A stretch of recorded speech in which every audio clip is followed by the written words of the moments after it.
यूं तो गुरुदेव के बहुत सारे आलोचक रहे हैं, परंतु आलोचक से प्रशंसक बनने का जो सफ़र है वह बड़ा ही अद्भुत रहा है। आज हम ऐसे ही एक प्रसंग के बारे में जानेंगे जो घटित हुआ था सन 1975 के समय। राम कथा पर आधारित वानप्रस्थ शिविर में करीब 8 समयदानी आए थे। 1.5 महीने में उन्होंने इतनी कुशलता अर्जित कर ली कि क्षेत्र में जाकर लोगों को राम कथा का मर्म समझाने लगे। अगले ही शिविर में 50 और वानप्रस्थी तैयार हुए। 100-125 मानस वक्ता तैयार होने और कार्यक्रमों में जाने की खबर जगत में तेजी से फैली तो अलग अलग लोगों की अलग अलग प्रतिक्रिया रही। इसमें प्रसन्न होने वाले भी लोग थे, परंतु प्रसन्न होने वाले लोगों की संख्या आलोचकों से थोड़ी कम थी। आलोचना करने वाले रामायणी वानप्रस्थों को अधूरे, अविद्वान और भीड़ तंत्र की उपज बताते थे। कुछ पंडितों ने मिलकर आचार्य श्री का विरोध करने की योजना भी बनाई। कईयों ने अलग अलग तरह की दलील दी। उसमें से एक दलील यह भी थी, मानस के कम से कम 108 परायण करने के बाद ही उस पर प्रवचन का अधिकार प्राप्त होता है। जो रामायणी वानप्रस्थ कथा कह रहे हैं, उन्होंने 108 बार क्या 8 बार भी पाठ नहीं किया होगा। रामायण सप्ताह और प्रवचनों का विरोध यहाँ तक बढ़ गया कि कुछ लोग शांतिकुंज भी पहुँच गए।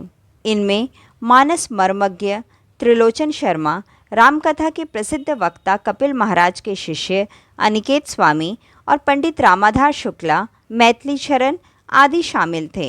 उन्होंने अपने आने की सूचना तो दे दी थी, पर कारण नहीं बताया था कि वे विवाद या विरोध के लिए आ रहे हैं। गुरुदेव से जब भेंट निश्चित हो गई तो उन्होंने अपने मानस मर्मज्ञ होने का परिचय विस्तार से दिया।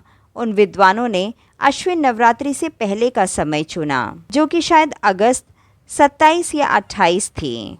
सही समय पर रामायण की वकालत कर रहे विद्वानों ने शांतिकुंज के लिए प्रस्थान किया। रास्ते में कई तरह की कल्पनाओं में वे डूबते उबरते आ रहे थे। उन कल्पनाओं में तरह तरह के रंग भरकर वे मज़े भी ले रहे थे। रास्ते में वे ये विचार कर रहे थे कि गुरुदेव उनके पक्ष को सुनने से कतराएंगे या सुनेंगे तो क्या समाधान कर पाएंगे। उनकी एक कल्पना यह भी थी कि गुरुदेव मिलने से पहले अपना बड़प्पन जताने के लिए तमाम तरह की औपचारिकताएं भी करेंगे। इस बड़प्पन में विद्वानों के आओ भगत के तमाम तामझाम होंगे।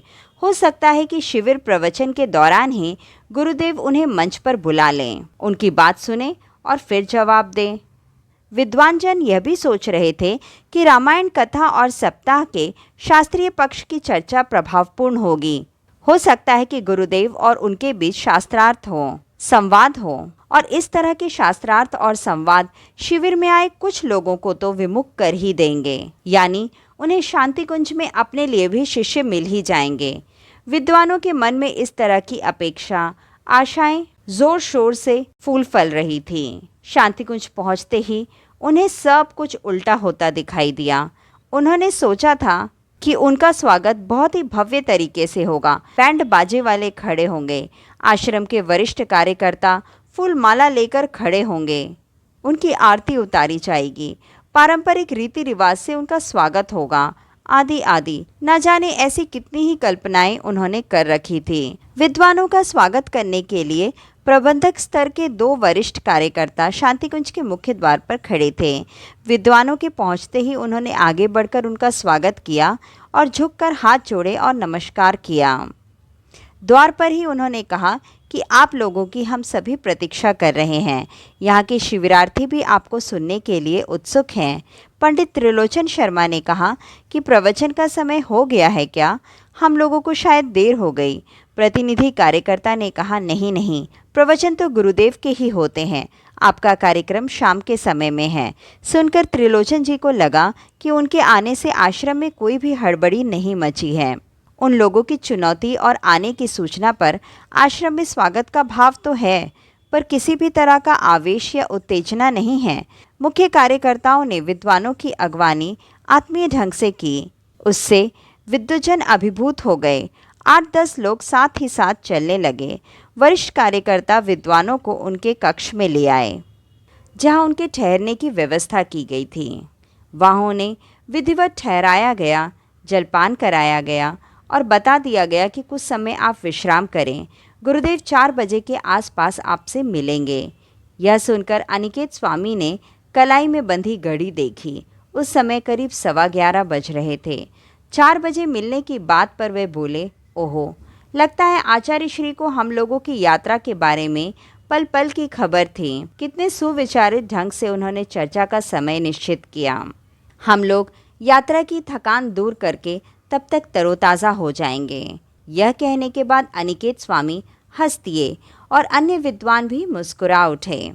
विद्वानों को कक्ष तक छोड़ने आए प्रतिनिधि ने उनसे भोजन आदि के बारे में पूछकर उसकी व्यवस्था बनाने के लिए वे चल दिए। उनके जाने के बाद पंडित रामाधार शुक्ल ने कहा, इस बार हमारा पाला किसी नासमझ पंडित से नहीं है, बल्कि किसी धुरंधर विद्वान से है। अनिकेत स्वामी ने कहा कि व्यवहार और सत्कार तो बढ़िया ही दिखाई देता है, असल स्थिति तो जब तक प्रत्यक्ष मिलेंगे तभी समझ में आएगी। इस तरह तीनों विद्वान चर्चा करते हुए गुरुदेव से भेंट के समय अपनी अपनी रणनीति सुधारते रहे। इसके बीच में भोजन आया। भोजन करने के बाद उन्होंने विश्राम किया। शांति कुंज में उन्हें ऐसा लग रहा था जैसे कि वे किसी रिश्तेदार के घर पर आए हैं। भोजन के बाद कुछ देर बातचीत करते ही सभी पंडितगण विश्राम में चले गए। गहरी नींद आ गई। उन लोगों ने बाद में बताया कि किसी नई जगह पर इतनी आसानी से नींद नहीं आती, पर यहाँ कुछ अलग लगा ही नहीं। इतना सहज महसूस कर रहे थे जैसे वे अपने घर में खा पीकर सो जाते हैं। वैसा ही उन्हें यहाँ पे भी प्रतीत हुआ। एक क्षण के लिए भी उन्हें ऐसा नहीं लगा कि यह कोई अनजान जगह है। सोते सोते 2:30 बज गए। इसका उन्हें पता ही नहीं चला। शायद इसका कारण यात्रा की थकान हो सकती है। नींद जब खुली तब शांतिकुंज के एक कार्यकर्ता उनके पास खड़े थे। उन्हें जगा रहे थे कि गुरुदेव से मिलने का समय हो गया, उठ जाइए। उस कार्यकर्ता की बात सुनकर सभी पंडित उठ गए और तैयार होने लगे। सभी पंडितजनों ने समय की पाबंदी और नियम की एक बार फिर से वाहवाही की। उसके बाद अपने पोथी पत्रे संभाले। घर से चलते समय उन्होंने कई नोट्स तैयार किए थे। उनका एक बार फिर से अवलोकन किया और आवश्यक संदर्भ से संबंधित पुस्तकों और उन टिप्पणियों को भी अपने पास रख लिया। पंडित लोग गुरुदेव से चर्चा की पूरी तैयारी करके आए थे। अपने कमरे से निकलकर जब वे गुरुदेव से मिलने के लिए जा रहे थे तो पोथी पत्रे उठाए जाते हुए उन विद्वानों को देखकर सभी लोगों ने नमन किया। कुछ शिविरार्थी तो यह भी सोच रहे थे कि उन्हें गुरुदेव से चर्चा के लिए ग्रंथ आदि की आवश्यकता पड़ रही है, इसलिए उन सभी शिविरार्थियों को आश्चर्य हो रहा था। कुछ साधकों के चेहरे पर उपहास भरी हुई मुस्कान भी थी। इन प्रतिक्रियाओं पर ध्यान दिए बिना पंडित जन गुरुदेव से मिलने के लिए उत्सुक थे। सीढ़ियों तक पहुँचे ही थे कि सामने से एक वानप्रस्थी ने पंडित को प्रणाम किया।